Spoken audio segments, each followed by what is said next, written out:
বিদঙ্ক.com-এ তোমাদের স্বাগত। আমি নীলাঞ্জন, তোমাদের ম্যাথসের টিচার। তো আজকে যে অঙ্কটা নিয়ে আমরা আলোচনা করব, দেখো সেই অঙ্কটা স্ক্রিনে দেওয়া আছে।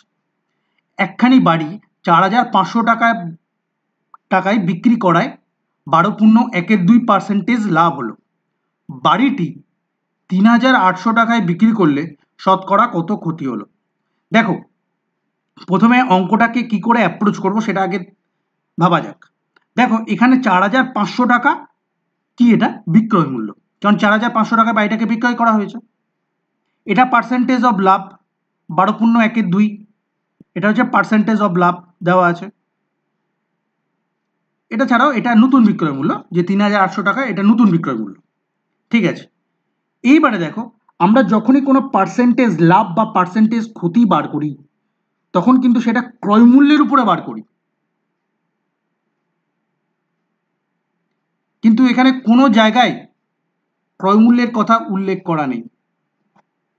তাহলে এই ধরনের অঙ্কে সবচেয়ে সহজ প্রসিডিওর বা সবচেয়ে সোজা প্রসেস হচ্ছে এটাই, যে তুমি ক্রয় মূল্যকে কিছু একটা ধরে নাও। ক্রয় মূল্য ইকুয়াল টু সামথিং। তাহলে ধরো এক্স ধরে নিতে পারো, ওয়াই ধরে নিতে পারো, এরকম কোনো না কোনো একটা ভেরিয়েবল ধরে নাও। আমি যেমন ধরি 100x। কেন ধরি 100x? পার্সেন্টেজ বললে ডিভাইডেড বাই 100 বসে, এবং অনেক সময় চান্স থাকে 100 কেটে যাওয়ার, তাতে ক্যালকুলেশন আরো সহজ হয়। তাহলে করা যাক। ধরি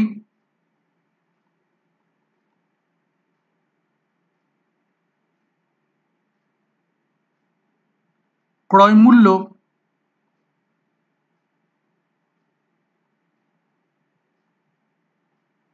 ইকুয়াল টু 100x টাকা। ক্রয় মূল্য কত?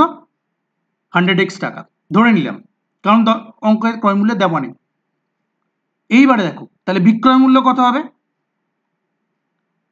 কিসের টার্মে আমি প্রথমে বিক্রয় মূল্য বার করব? In terms of x. X এর টার্মে আমি বিক্রয় মূল্য বার করব। তাহলে বিক্রয় মূল্য কি? ক্রয় মূল্য মানে 100x প্লাস ক্রয় মূল্যের উপর কত পার্সেন্ট লাভ হয়েছে? 12.12%। তাহলে 100x ইন্টু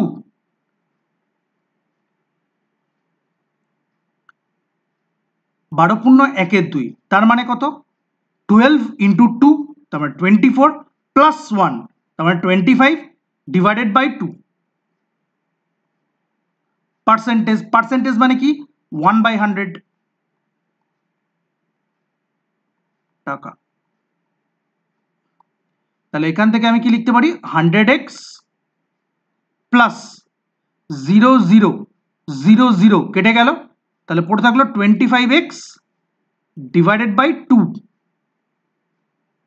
টাকা। এইবারে দেখো, এটাই হচ্ছে আমার বিক্রয় মূল্য 4,500 টাকা। তাহলে এখান থেকে আমি লিখতে পারি 100x plus 25x divided by 2 equal to 4500।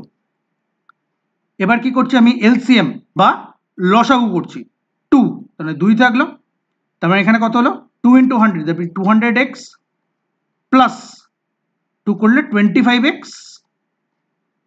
তাহলে এখান থেকে কত পারবো? 4500। তাহলে এখান থেকে কত? 225x divided by 2 equal to 4500। 225 কেন? দেখো 200 সাথে আমি কত যোগ করলাম? 25, মানে 200x এর সাথে আমি 25x যোগ করলে কত পাবো? 225x। তাহলে এখান থেকে আমি কি লিখতে পারি? 225x। এবার এই 2টাকে, বাঁ দিকের 2টাকে যদি আমি ডান দিকে নিয়ে যাই, তাহলে কি হবে? ক্রস মাল্টিপ্লাই হবে, 4500 ইন্টু 2। তাহলে এখান থেকে কত পাবো? x equal to 4500 into 2 divided by 225। এবার 5 দিয়ে যদি আমি উপরে আর নিচে কেটে দিই, তাহলে কত পাবো? 900। আর এখানে কত পাবো? 45 দিয়ে যদি আমি 900 কেটে দিই, তাহলে কত পাবো? 2 0, তার মানে কত পাবো x ইকুয়াল টু 40। তাহলে আমি x ইকুয়াল টু কত পেলাম 40। তার মানে এইখান থেকে আমি কি পেয়ে যাব, এখান থেকে আমি ক্রয় মূল্য পেয়ে যাব। তাহলে ক্রয় মূল্য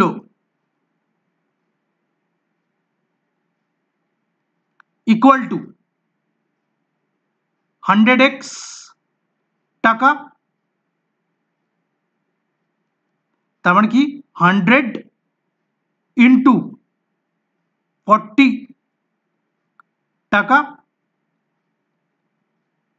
4000 টাকা, মানে 4000 টাকা, 4000 টাকা।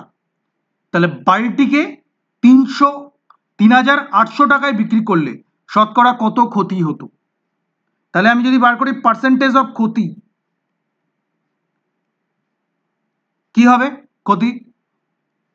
দেখো ক্রয় মূল্য এখানে বেশি না কম?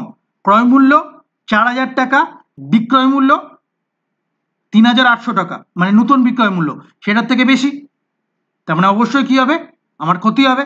তাহলে পার্সেন্টেজ অফ ক্ষতি কত? ক্রয় মূল্য মাইনাস বিক্রয় মূল্য কত 3800 ডিভাইডেড বাই কিসের উপর ক্যালকুলেট করা হয়? পার্সেন্টেজ অফ ক্ষতি, পার্সেন্টেজ অফ লাভ ক্রয় মূল্যের উপরে। তাহলে ক্রয় মূল্য কত 4000 ইন্টু 100%, তাহলে 4000 মাইনাস 3800 বিয়োগ করলে কত হয় 200 ডিভাইডেড বাই 4000 ইন্টু 100%, 0 0 0 0 0 0 কেটে গেল, 4 আর 20 কেটে গেল, তাহলে দাঁড়ালো 5, তাহলে দাঁড়াচ্ছে 5%। তার মানে 3800 টাকায় বিক্রি করলে কত পার্সেন্ট ক্ষতি হতো শতকরা, বা কত পার্সেন্টেজ ক্ষতি হতো? 5% ক্ষতি হতো। বিদঙ্গ.com-এ এই সলিউশনটি দেখার জন্য ধন্যবাদ।